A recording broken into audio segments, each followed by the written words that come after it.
Esta noticia ha sacudido al mundo del espectáculo y ha dejado a millones de personas en estado de incredulidad.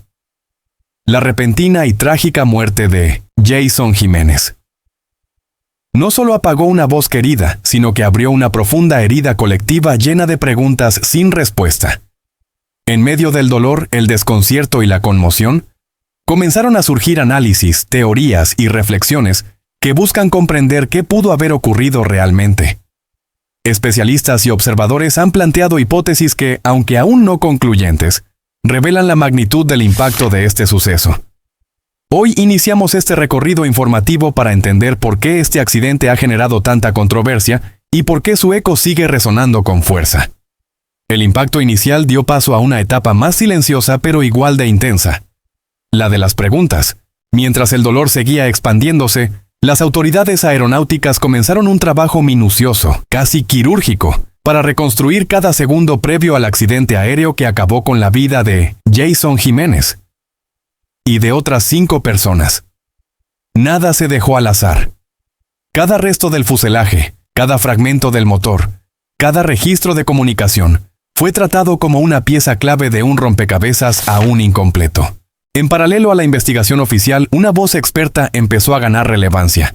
Un piloto con décadas de experiencia, especializado en aeronaves Piper Navajo, accedió a compartir de manera exclusiva con el medio Vanguardia su análisis técnico. No hablaba desde la especulación, sino desde la memoria viva de cientos de despegues, de situaciones límite enfrentadas en cabina, de decisiones tomadas en segundos que separan la normalidad del desastre. Sus palabras no buscaban señalar culpables, sino explicar escenarios posibles, plausibles, humanos. Según este experto, uno de los momentos más críticos de cualquier vuelo es el despegue. Es ahí donde el margen de error se reduce al mínimo.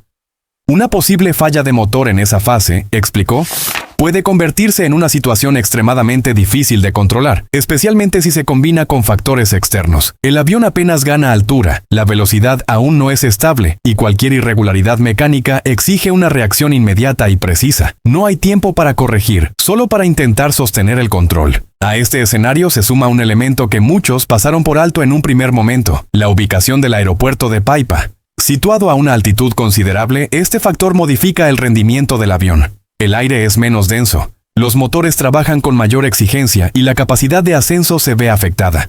En condiciones normales, estos aspectos ya requieren una planificación cuidadosa. En condiciones adversas pueden volverse determinantes.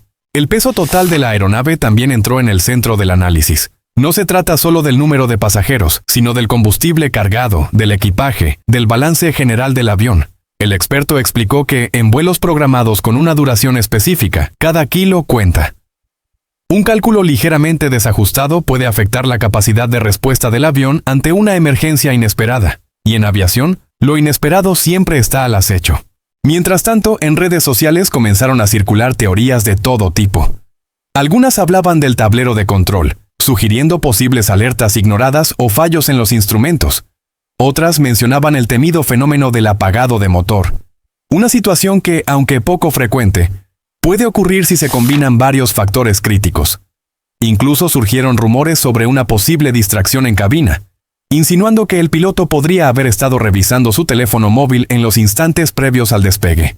El piloto consultado fue cauteloso al abordar estas versiones. Aclaró que, sin pruebas concretas, cualquier afirmación debe tomarse con extrema prudencia. Sin embargo, no descartó que el factor humano siempre está presente en la ecuación. La aviación moderna reduce riesgos, pero no elimina la presión, el cansancio ni la posibilidad de error.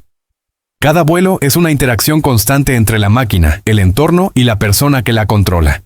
La imagen que emerge de este análisis no es la de un solo fallo aislado, sino la de una cadena de circunstancias que podrían haberse alineado de manera fatal. Un motor exigido al límite, un entorno que no perdona, decisiones tomadas en fracciones de segundo. Todo ocurre tan rápido que, desde fuera, solo queda el silencio posterior y la incredulidad de quienes observan las consecuencias. A medida que avanza la investigación, los peritos continúan revisando datos técnicos, registros de mantenimiento y antecedentes del vuelo. Cada hallazgo abre nuevas preguntas. Cada respuesta parcial conduce a otra hipótesis. La sensación es la de estar avanzando por un corredor estrecho, donde cada paso revela un detalle más, pero nunca el panorama completo. Y así, entre análisis expertos, versiones que circulan y un proceso oficial que sigue su curso, la historia continúa desarrollándose, cargada de tensión, de incertidumbre y de una expectativa que mantiene a todos atentos, como si el tiempo se hubiera detenido justo antes del despegue. La investigación avanzó un paso más cuando la atención se concentró en una hipótesis que, poco a poco, empezó a imponerse sobre las demás. En un ambiente de máxima cautela y respeto, un piloto experimentado, que pidió mantener el anonimato para no interferir con el proceso judicial ni herir a las familias de las víctimas, describió con precisión el escenario que, según su criterio, resulta más coherente con lo ocurrido en el vuelo en el que perdió la vida. Jason Jiménez. Junto a otras 5 personas. Sus palabras no fueron lanzadas al azar. Cada frase parecía construida desde la memoria técnica y la experiencia acumulada durante años frente a los mandos. Según explicó, el momento crítico se habría producido exactamente cuando la aeronave iniciaba la maniobra más delicada, el despegue. Es el instante en el que el avión deja de ser un cuerpo inmóvil y comienza a depender por completo del empuje, la potencia y la coordinación perfecta de sus sistemas. Es ahí donde todo se define, señaló el experto, subrayando que cualquier anomalía en ese punto puede transformar una operación rutinaria en una situación irreversible. La hipótesis central apunta a una falla mecánica del motor justo cuando el piloto rotaba el avión, es decir, cuando elevaba el morro para abandonar la pista. El especialista detalló que no se trata necesariamente de una avería total. En ocasiones, basta con que uno de los motores pierda potencia en el sistema de sobrealimentación para que el equilibrio se rompa. En una aeronave bimotor como el Piper PA-31 Navajo, esa pérdida mínima puede generar una asimetría peligrosa. El avión comienza a desviarse, exige una corrección inmediata, y si no se dispone del margen suficiente de velocidad y altura, las opciones se reducen drásticamente. Todo ocurre en segundos, sin espacio para la duda.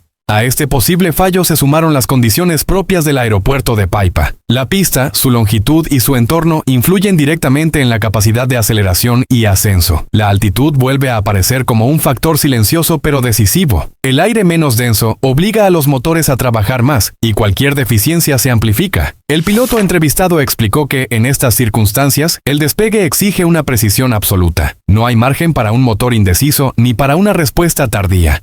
Otro elemento que cobró relevancia fue el peso total del avión. Con combustible suficiente para la duración prevista del vuelo, pasajeros y equipaje, la aeronave operaba cerca de su carga máxima. En esas condiciones, el Piper Navajo necesita alcanzar aproximadamente 75 nudos de velocidad para despegar de forma segura. El experto recalcó que, si en ese punto crítico se produce una pérdida de potencia, la consecuencia puede ser inmediata y devastadora. No es una teoría abstracta, es una realidad conocida por quienes han volado este tipo de aviones.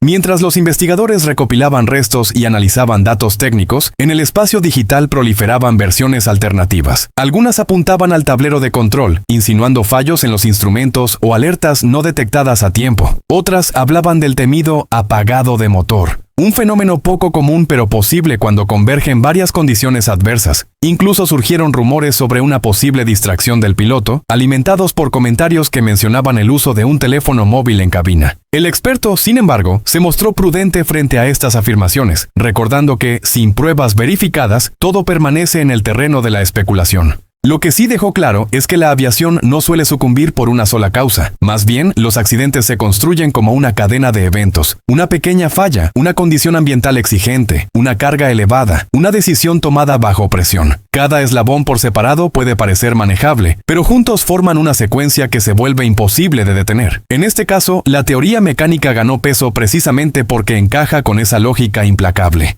Así, la imagen que se va delineando no es la de un error aislado, ni la de un acto irresponsable, sino la de un escenario complejo donde la tecnología y el entorno se encontraron en el peor momento posible. Los investigadores continúan revisando registros, evaluando el estado de los motores y reconstruyendo segundo a segundo lo ocurrido en la pista de Paipa. Cada nuevo dato añade tensión al relato, como si el tiempo retrocediera una y otra vez hasta ese instante exacto en el que el avión aceleró, intentó elevarse. Y algo, de manera casi imperceptible, empezó a fallar. La mirada de los investigadores se desplazó entonces desde la aeronave hacia el entorno, como si el escenario mismo del despegue comenzara a reclamar su parte en la historia. El aeropuerto de Paipa dejó de ser un simple punto en el mapa para convertirse en un factor determinante. Según el análisis de varios pilotos expertos consultados durante la investigación, sus condiciones particulares imponen exigencias extremas incluso para aeronaves consideradas fiables y robustas. Paipa se encuentra a 2.486 metros sobre el nivel del mar, una altura que modifica por completo el comportamiento del aire, y con ello el rendimiento de los aviones. A esa altitud, el aire es más liviano, menos denso, y esa diferencia invisible se traduce en motores que empujan con mayor dificultad y alas que necesitan más velocidad para generar sustentación. Uno de los especialistas explicó que no se trata de un detalle menor, es una condición que obliga a planificar cada vuelo con precisión casi matemática. Aquel día, además, el entorno no ofrecía ayuda. El despegue ocurrió alrededor de las 4:10 de la tarde, cuando la temperatura comenzaba a descender y no existían corrientes térmicas favorables. Sin aire caliente ascendiendo desde el suelo, el avión no podía beneficiarse de ese empuje natural que en otras circunstancias facilita la maniobra inicial. Todo dependía del rendimiento mecánico y de la longitud efectiva de la pista. La combinación de altura, temperatura y peso generó lo que en aviación se conoce como densidad de altitud elevada. Es una condición crítica que reduce de forma significativa la potencia disponible y la capacidad de ascenso.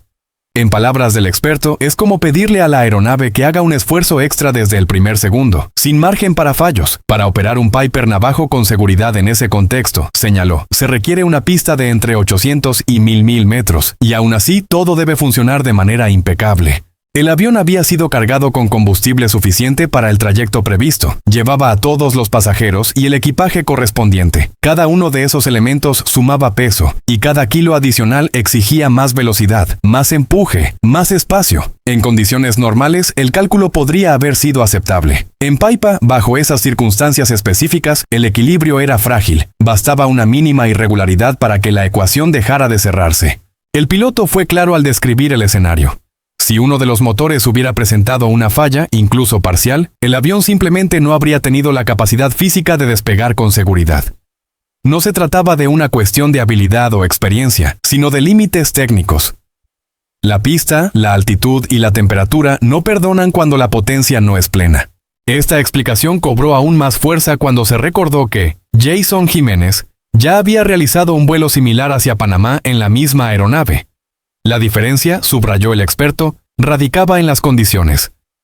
En aquel trayecto anterior, el entorno había sido más favorable. Otra altitud, otra temperatura, otro margen de seguridad. El mismo avión, el mismo tipo de operación, pero un contexto completamente distinto. Así, el aeropuerto de Paipa empezó a perfilarse como un protagonista silencioso. No como una causa aislada, sino como un amplificador de cualquier problema que pudiera surgir. Cada variable se encadenaba con la siguiente. La altura exigía más potencia, la temperatura restaba ayuda, el peso reducía el margen, la pista imponía un límite físico. En ese delicado equilibrio, cualquier fallo mecánico, por pequeño que fuera, podía inclinar la balanza de manera irreversible. Mientras los investigadores continuaban reconstruyendo los hechos, esta lectura del entorno añadía una nueva capa de tensión al relato. Ya no se trataba solo de lo que ocurrió dentro del avión, sino de cómo el lugar y el momento exacto del despegue condicionaron cada posibilidad. La pista, el aire, la hora del día. Todo parecía converger en un instante único, como si el escenario mismo hubiera cerrado lentamente sus puertas, justo cuando la aeronave intentaba alzarse, dejando a todos con la sensación de estar observando, segundo a segundo, un desenlace que se volvía imposible de evitar. Con el paso de las horas, el foco de atención se desplazó hacia el interior de la cabina. Un espacio pequeño, cargado de instrumentos, luces y decisiones silenciosas. Las imágenes que circularon en redes sociales, grabadas en otros momentos o en aeronaves similares, alimentaron sospechas sobre posibles anomalías en el panel de control. Sin embargo, el piloto experto volvió a intervenir, para separar la percepción pública de la realidad técnica, aportando matices que solo alguien habituado a ese entorno puede reconocer. Según explicó, muchos de los dispositivos visibles en esos videos no forman parte estricta del equipamiento estándar de fábrica. Se trata de instrumentos adicionales instalados por el propietario con un objetivo muy concreto: verificar, contrastar y respaldar la información que ofrecen los sistemas principales. No son elementos esenciales para el vuelo, sino capas extra de control. Si alguno de esos equipos no muestra datos o parece apagado, no significa que el avión esté fallando, aclaró, subrayando que su función es complementaria y que incluso pueden no estar operativos sin afectar el funcionamiento real de la aeronave. Esta aclaración fue clave para desmontar una de las teorías más comentadas. En el imaginario colectivo, un panel con pantallas oscuras o indicadores aparentemente inactivos genera alarma inmediata. Pero en la práctica, la cabina de un avión moderno es un entorno híbrido, donde conviven sistemas principales certificados con herramientas auxiliares que el piloto utiliza como apoyo. La ausencia de información en estas últimas no implica necesariamente un problema crítico. Otro punto que generó debate fue el uso de dispositivos electrónicos personales durante las maniobras previas al despegue. Algunos usuarios en redes sociales interpretaron este gesto como una distracción peligrosa. El experto fue tajante al respecto. En la aviación actual, explicó, es habitual que los pilotos lleven en teléfonos móviles o tabletas los planes de vuelo, las tablas de ajuste de motores, los cálculos de peso y balance, e incluso cartas de navegación actualizadas. Consultarlos mientras el avión rueda por la pista forma parte del procedimiento normal.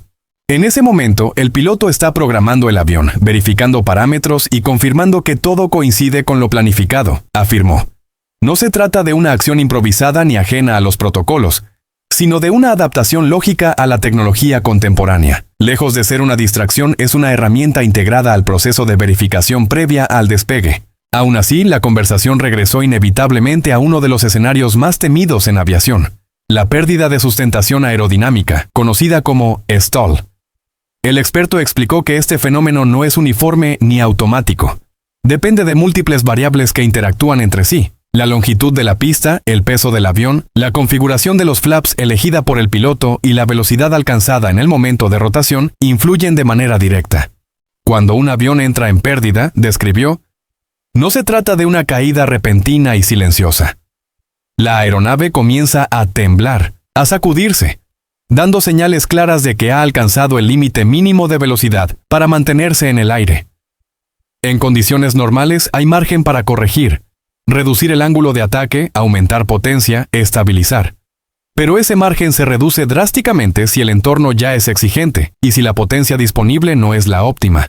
El especialista insistió en que, aunque el stall es una posibilidad teórica, sigue siendo una hipótesis secundaria frente a la de una falla de motor. La razón es simple.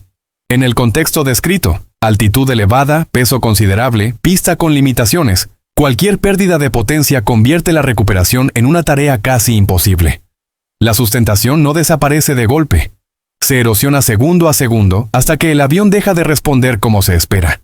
Así, la cabina deja de ser solo un espacio de botones y pantallas para convertirse en el escenario de decisiones críticas. Cada ajuste, cada verificación, cada mirada a los instrumentos ocurre bajo una presión invisible. Desde fuera todo parece calmo. Desde dentro cada segundo cuenta. En ese flujo constante de acciones y reacciones, la diferencia entre un procedimiento rutinario y una emergencia irreversible puede ser mínima. Mientras los investigadores analizan datos y los expertos desgranan hipótesis, la imagen que se construye es la de un proceso complejo, lejos de explicaciones simplistas. No hay un solo gesto, un solo instrumento o una sola decisión que lo explique todo. Es la suma de procedimientos estándar, condiciones límite y respuestas humanas en un entorno técnico extremo. Y en medio de ese entramado, el nombre de Jason Jiménez permanece como un eco constante, recordando que detrás de cada análisis, de cada término técnico y de cada hipótesis, hay una historia que sigue desarrollándose segundo a segundo, como si aún estuviéramos dentro de la cabina, observando sin poder apartar la mirada. La secuencia de hipótesis y análisis técnicos dio un giro decisivo cuando apareció una confirmación oficial que reordenó por completo la cronología de los hechos. Ya no se trataba solo de conjeturas de expertos o interpretaciones fragmentadas, sino de una afirmación respaldada por la autoridad encargada de investigar el accidente. El coronel Álvaro Bello, director técnico de investigación de accidentes de la Aeronáutica Civil de Colombia, tomó la palabra para aclarar un punto clave que había generado confusión desde el primer momento. El avión sí logró despegar. En una entrevista concedida a la emisora La FM, Bello fue directo. Explicó que existen pruebas claras de que la aeronave abandonó la pista, ganó altura y se mantuvo en el aire durante varios minutos. No fue un intento fallido ni un accidente ocurrido antes de elevarse, como se había sugerido en las primeras horas. Según los datos recopilados hasta ahora, el avión voló entre 3 y 5 minutos y recorrió aproximadamente 1 milla desde el punto de despegue. Esa precisión cambió la perspectiva del relato. Si el avión estuvo en el aire, aunque fuera por un breve lapso, significa que algo ocurrió después, en pleno vuelo. Bello detalló que la aeronave incluso llegó a cambiar de rumbo antes del impacto, un movimiento que sugiere una reacción, un intento de corrección, una decisión tomada en una situación crítica. Esa maniobra, breve pero significativa, abrió nuevas líneas de investigación y dejó atrás la idea de un desenlace inmediato sobre la pista. La explicación oficial contrastó con la versión inicial ofrecida por la entonces ministra de Transporte, María Fernanda Rojas Mantilla, quien había indicado que el accidente se produjo durante la fase de despegue, antes de que el avión alcanzara una altura considerable. La diferencia entre ambas versiones no fue menor. Mientras la primera apuntaba a un fallo casi instantáneo, la segunda describe una secuencia más prolongada, con tiempo suficiente para que los pilotos intentaran manejar una emergencia en el aire. Este matiz temporal es crucial. 3 a 5 minutos pueden parecer insignificantes para un observador externo, pero en aviación representan una eternidad cargada de decisiones.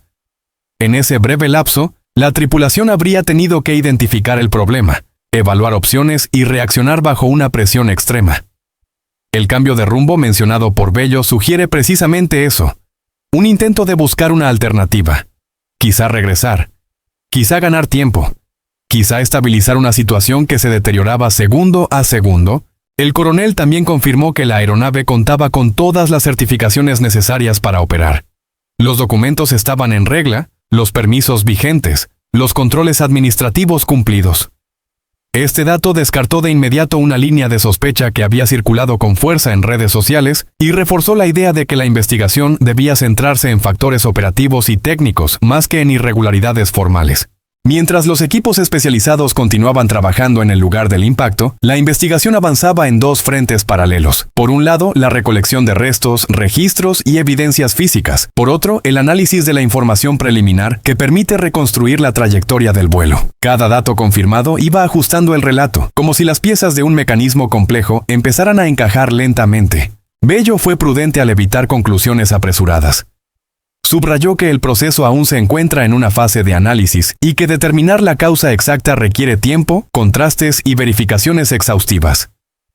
Estamos estableciendo qué factor fue el que provocó este accidente, afirmó, dejando claro que ninguna hipótesis puede descartarse ni confirmarse de manera definitiva por ahora. Esta confirmación oficial añadió una nueva capa de tensión a la historia. Saber que el avión estuvo en el aire, que avanzó, que cambió de dirección, transforma la percepción del suceso. Ya no es solo el instante del despegue, sino una breve lucha en el cielo, invisible para la mayoría, decisiva para todos los involucrados. En ese espacio de minutos se concentra ahora la atención de los investigadores, de los expertos y de un país entero que intenta comprender cómo se desarrollaron los hechos que terminaron con la vida de Jason Jiménez y de quienes lo acompañaban. Así, la narrativa continúa desplazándose hacia ese tramo final del vuelo, donde cada segundo cuenta y cada movimiento adquiere un significado nuevo. La pista quedó atrás, el avión ya no estaba en tierra, y en ese breve recorrido aéreo se esconde la clave que todos buscan. Una clave que aún no se revela por completo, y que mantiene la historia abierta, en suspenso, como si el tiempo se hubiera detenido justo antes del impacto. La historia llegó entonces a su punto más oscuro cuando las palabras de Tomás Cerón, director de la Defensa Civil en Duitama, trasladaron a todos directamente al lugar del impacto. Su relato no necesitó adornos. Habló de una escena devastada por el fuego, de un silencio pesado que envolvía los restos del avión y de la certeza inmediata de que no había posibilidad alguna de auxilio. El choque había sido tan violento que las llamas consumieron todo en cuestión de instantes, sellando el destino de quienes iban a bordo. Cerón explicó con evidente pesar que cuando los equipos de rescate lograron acceder al sitio, la tragedia ya estaba consumada. No hubo margen para maniobras de salvamento ni segundos de esperanza. Todo había ocurrido de forma fulminante. Para los socorristas, acostumbrados a actuar contra el reloj, enfrentarse a una escena donde nada podía hacerse fue un golpe difícil de asimilar. La conmoción fue aún mayor al recordar el tipo de aeronave involucrada. El Piper PA-31 Navajo, utilizado por Jason Jiménez, no era un avión cualquiera. Reconocido como uno de los bimotores de pistón más fiables de la aviación civil, había sido diseñado por Piper Aircraft a mediados de los años 60 y desde entonces se convirtió en un referente para vuelos ejecutivos y charter regionales. Su reputación se construyó sobre décadas de operación segura y eficiente. Para el cantante, este avión había sido una herramienta habitual. Con él recorrió distintas regiones de Colombia y realizó desplazamientos internacionales, incluso hacia Panamá, como parte de sus giras. Era un medio de transporte conocido, integrado a su rutina profesional, lo que hace que el desenlace resulte aún más desconcertante. La confianza en la aeronave contrastó brutalmente con el final al que condujo ese último vuelo. Mientras tanto, las autoridades continúan avanzando en la investigación oficial. Cada informe preliminar, cada peritaje técnico busca precisar con exactitud qué falló en esos minutos finales. Aunque ninguna conclusión definitiva ha sido anunciada, la hipótesis de una falla de motor combinada con condiciones ambientales adversas sigue ganando peso entre los investigadores, perfilándose como una de las explicaciones más coherentes del desastre. Así, entre testimonios de rescate, datos técnicos y recuerdos de una aeronave emblemática, la historia se adentra en un tramo marcado por la pérdida y la incredulidad. El país observa, expectante, cómo la investigación avanza lentamente hacia la verdad, mientras la imagen de aquel avión, símbolo de fiabilidad durante décadas, queda para siempre ligada a una tragedia que sumió a toda una nación en el duelo. Tras el impacto de la tragedia y el peso del silencio, la memoria colectiva comenzó a retroceder en el tiempo, como si necesitara aferrarse a los momentos en los que todo empezó. Antes de que su nombre se asociara al dolor y a los titulares. Jason Jiménez era, ante todo, una voz que emergía desde los márgenes, una presencia que se abría paso sin atajos en un panorama musical competitivo y exigente. Su ascenso no fue repentino, fue el resultado de una perseverancia casi obstinada, de noches largas y escenarios modestos, donde aprendió a medir el pulso del público. El punto de inflexión llegó cuando sus primeras composiciones comenzaron a circular de boca en boca, como secretos compartidos entre quienes se reconocían en sus letras. No cantaba historias ajenas. Narraba vivencias marcadas por el amor intenso, la pérdida, la lealtad y la herida abierta de la traición. Esa autenticidad se convirtió en su sello. En un género donde la emoción es la moneda más valiosa, él supo convertir su propia experiencia en un lenguaje universal. Una canción, luego otra, empezaron a sonar con insistencia en emisoras locales. Los conciertos, inicialmente pequeños, se llenaban de voces que coreaban cada verso como si fuera propio. El público no solo escuchaba, se veía reflejado. Fue entonces cuando su figura dejó de ser la de un intérprete más para transformarse en la de un narrador de sentimientos colectivos. Cada presentación era una escena viva. Luces tenues, guitarras marcando el ritmo y una voz que parecía quebrarse justo en el momento exacto para tocar la fibra del oyente. El verdadero reconocimiento llegó cuando una de sus obras se convirtió en un fenómeno nacional. No fue una estrategia calculada ni una campaña deslumbrante, sino la fuerza de una canción que conectó de manera directa con una generación. Las plataformas digitales amplificaron ese eco, y lo que antes era un éxito regional cruzó fronteras. De pronto, su música sonaba en ciudades donde nunca había cantado, y su nombre empezaba a aparecer en carteles de giras cada vez más ambiciosas. Con la fama llegaron nuevas responsabilidades y desafíos. Los escenarios crecieron, los auditorios se multiplicaron y la presión por mantener la autenticidad se hizo más intensa. Sin embargo, él parecía moverse con naturalidad en ese nuevo espacio. Seguía componiendo con la misma honestidad, como si cada canción fuera escrita para un oyente en particular. Esa coherencia fortaleció el vínculo con su público y consolidó una carrera que ya no podía considerarse emergente, sino plenamente establecida. Sus álbumes comenzaron a marcar etapas. Cada lanzamiento era esperado como un acontecimiento, no solo por la calidad musical, sino por las historias que traía consigo. Las letras evolucionaron, incorporando matices más complejos, pero sin perder la esencia que lo había hecho reconocible. En entrevistas hablaba de la música como un refugio, como un espacio donde podía ordenar el caos interior y transformarlo en algo compartible. Las giras se extendieron por todo el país y más allá de sus fronteras. Viajar se convirtió en parte de su rutina, y el avión en un aliado silencioso que lo llevaba de un escenario a otro. En cada ciudad, la escena se repetía con una intensidad renovada. Luces encendiéndose, el murmullo expectante del público, el primer acorde que cortaba el aire y desataba una explosión de aplausos. Era en esos instantes donde se hacía evidente por qué su nombre había alcanzado tal resonancia. A pesar del éxito, mantenía una relación cercana con sus seguidores. Las redes sociales no eran solo un escaparate, sino un canal de diálogo constante. Compartía fragmentos de su proceso creativo, momentos cotidianos y reflexiones que reforzaban la sensación de cercanía. Para muchos no era una estrella distante, sino alguien que había logrado convertir sus vivencias en canciones sin perder el contacto con la realidad. Así, su fama no se construyó sobre el escándalo ni la controversia, sino sobre una obra que creció de manera orgánica, alimentada por la identificación del público y la coherencia artística. Cada canción, cada concierto, cada aplauso, sumó una capa más a una trayectoria que parecía avanzar con paso firme. Y mientras su música seguía sonando, la historia continuaba desplegándose, como una secuencia ininterrumpida de momentos que aún tenían mucho por revelar. En este punto de la historia,